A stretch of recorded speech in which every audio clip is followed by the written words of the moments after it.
How's it going, guys? David here. The day has come to witness the ultimate battle in all of geek history. That's right. Bernie versus Hillary. And on top of that, there's this movie called Batman vs. Superman that just came out, and people are tearing it apart. So here are my 2 cents on the long-awaited, yet very, very skeptical Batman vs. Superman Dawn of Justice. So DC and Warner Brothers, but mostly DC, in their attempt to keep up with the Marvel Cinematic Universe, are deciding to throw their hat into the ring by trying to get all these different characters to collaborate and form the Justice League, the movie that a lot of people have been wanting, but some people believe might just be too late. But DC is more than willing to give it a shot, and so its first dip into said type of format would be with Batman vs. Superman, because in Man of Steel we have a new iteration of Superman, but it was never clear whether or not this was going to kickstart something new, except for a little Easter egg in there of Wayne Enterprises logo being on a satellite. But at the time, it was just a joke. But Warner Brothers paid attention to the reaction and the theories that people were putting together about that, and said, are they going to make a Batman vs. Superman movie? And so Warner Brothers, literally that year in Comic-Con, I believe, Comic-Con 2013, unveiled the making of a Batman vs. Superman movie with that logo, and everybody was super excited. And then we got the trailers, then we got the images, then we got the casting choices, and then they got the choices of characters to be included in the movie, and that's where our deepest fears arose. So how does the movie fare off? Well, if you don't know the story between Batman vs. Superman, I recommend reading The Dark Knight Returns, which I'm hoping to review in the next week or two, to kind of refresh you guys as to where this movie got its inspiration from. But if you are very new to this whole superhero thing, then let me fill you in. Batman vs. Superman tells the story of Superman's fallout after the events of Man of Steel, and what he has to deal with people wondering whether or not he could be trusted, or could he wipe out the human race. And amongst them is Bruce Wayne, aka Batman, who's this philanthropist from Gotham City, but he's also known as the Batman. And from his point of view, he sees Superman as a viable threat, and so he takes the precautions to make sure that he keeps himself in check. And that is as much as I can say, and sure, some of the spoilers have given away, some of the trailers have given away some of the crucial details that should have been kept under wraps.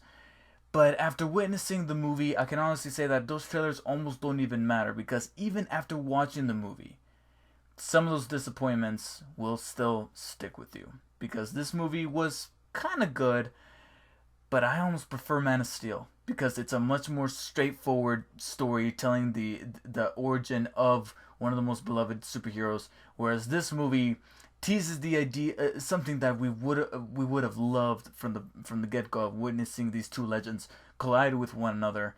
But sometimes the movie doesn't even realize that the title of it is Batman v Superman, because in my opinion, and I don't know for certain, but in my opinion, after watching the movie, I can honestly say, and I was waiting to finish watching the movie to be able to say this, and now I can confidently say that I feel like the biggest blunder with this movie is that I feel like it's a studio movie. It's a movie where the studio went in and said, tick tock, we have to catch up with Marvel. They're already through phase 2, they're already in phase 3. They have heroes fighting each other with Iron Man and Captain America going at each other later on this summer.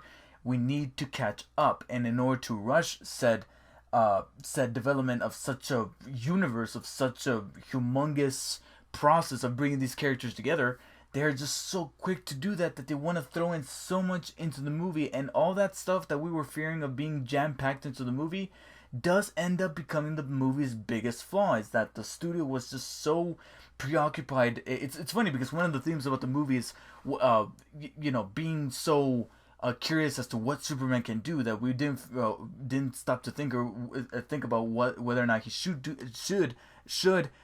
some of those things, which was a line completely ripped off from Jurassic Park. I even told my girlfriend, I'm like, that was from Jurassic Park. But anyways, it's a similar thing with Warner Bros. It's a similar parallel with Warner Bros. That they were thinking about whether or not they could include all this Justice League material within Batman vs Superman. They didn't even stop to wonder if they should save that stuff up for later movies and wait to make those standalone movies to then kind of have this universe kind of click together by listening to people's responses to those movies. Instead, they're like, Justice League, here you go. And that's what we end up with Batman vs Superman, where for a moment I was even wondering to myself, are these two even gonna fight? Because I swear to God, and hopefully this is not a spoiler, but I'm just gonna tell you right now, the first hour or so of this movie, Bruce/Batman is doing his own thing.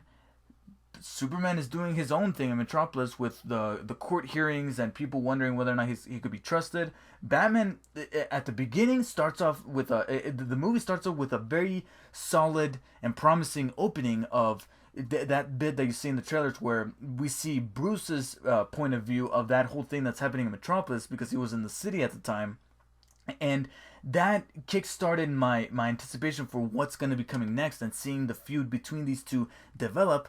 But it literally comes at a screeching halt where all of a sudden we throw in Lex Luthor. We throw in Lois Lane and her investigation as to what this special weapons are coming from in the Middle East. And then we get, like I said, things with Wonder Woman are thrown in there, which at first wasn't bad. In fact, there's this one scene that I was hoping was just going to be her only scene up until that climax that we see later on in the trailers of her collaborating with Batman and Superman to take down you know who. I knew that was coming, but I was hoping that one scene was going to be it. But then they just kept bringing her back so that we can see other things that are going to lead up to the Justice League movie that are just so shoehorned in. To the point where even the scene that they shoehorn in those references is clearly an end credit scene. It's like DC missed the mark. They're like, dude, the point of an end credit scene is to put it at the end. And instead, they literally put it right in the middle of the movie. And that's one of the best examples that I could use of Warner Brothers saying, no, put this in there, put this in there, put this in there. And I can tell that the rest of the crew didn't want that. Because we have some great performances by the three main actors. Henry Cavill does great as Superman. Ben Affleck completely owns Batman. I really bought him as the character and as Bruce Wayne, as the tortured soul of Bruce Wayne and the nightmares that he has throughout this movie, some of which are confirmed in this movie to be nightmares. I'm not going to say any more than that. And thankfully, Gal Gadot is Wonder Woman. I'm not going to say... Okay, I'll take that back. She's not Wonder Woman like Robert Downey Jr. is Tony Stark. She wasn't enough in this movie for me to make that kind of judgment, but she was good. Like, she could have easily been terrible, and she was actually pretty damn good, and she had some kick-ass moments towards the end where I was like, you go, girl. And I'm actually waiting for your standalone movie in 2017, which this movie constantly reminds you of, with a certain picture. I'm like, okay, I get it. The movie's coming, and again, that's what the movie serves as. And besides that, let's go over to the director, Zack Snyder. He knows how to direct action. There's plenty of action sequences here that are just jaw-dropping. The fight between these two is great. And some of the things that Batman does on his own, especially towards the end, that you saw a little bit in the trailer where he takes down all those guys in a very brutal fashion, is awesome. There's a scene with him in the Batmobile. Really cool. And even Henry Cavill as Superman has some terrific moments. And Zack Snyder is able to direct these characters with great action and also some very beautiful imagery. The guy knows how to handle cinematography and compositing and blocking certain scenes that just look beautiful and mesmerizing. But it's the script. It all starts with the script. And sometimes it could stretch out beyond the script. Jesse Eisenberg as Lex Luthor. I'm sorry. I did not get sold on him. I did not get sold on him at all because... from the trailers, I thought that, okay, this really kooky and really strange and eccentric persona, I thought it was just going to be like this facade that he was going to play up in front of Bruce Wayne and Clark Kent when they're in disguise to be like, hey, look how witty I am, or stuff like that. And then behind the scenes, he'll be a lot more sinister, a lot more brooding, a lot more like psychopathic.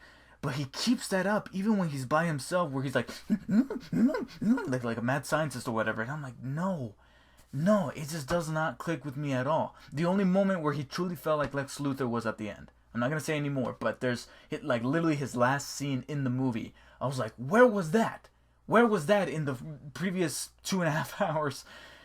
So this is definitely a studio movie that I think could have been great, but instead they were jam-fisting so much into the movie that they forgot that the movie was called Batman vs Superman. If they had stripped away all that stuff that they were trying to shoehorn in to set up Justice League, they truly could have focused on just Batman and Superman fighting each other. Sure, you can have Alfred in there, you can have Lois Lane and even Perry White from the Daily Planet in there to kind of give some background to these characters, but you don't need to include this stuff for the Justice League, and you certainly don't need to retread old themes.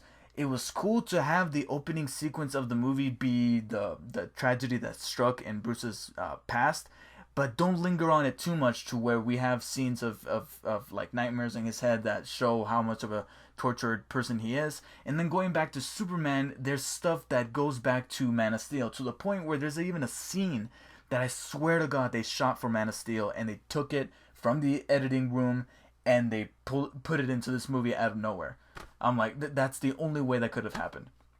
So if it wasn't for all this, we could have had a solid representation of the Dark Knight Returns comic where we have these two philosophies, not just these two characters, but these two philosophies fighting each other, and that could have been the premise for the entire movie. That could have been the inciting incident to kick off the entire movie, and we could have seen the friendship bond that started off as a legitimate God,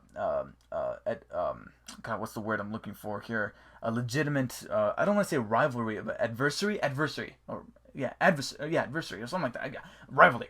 It started off as a feud that then forms into a friendship, and we could have seen that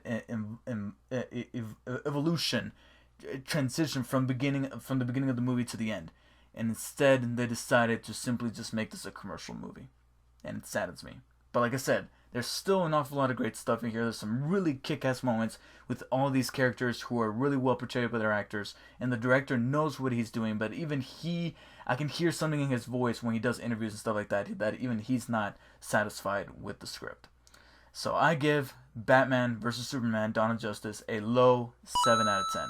And I was tempted to give it that 6, but they do something at the end of the movie that I think was pretty ballsy, that I didn't think that they were going to go through, but they did.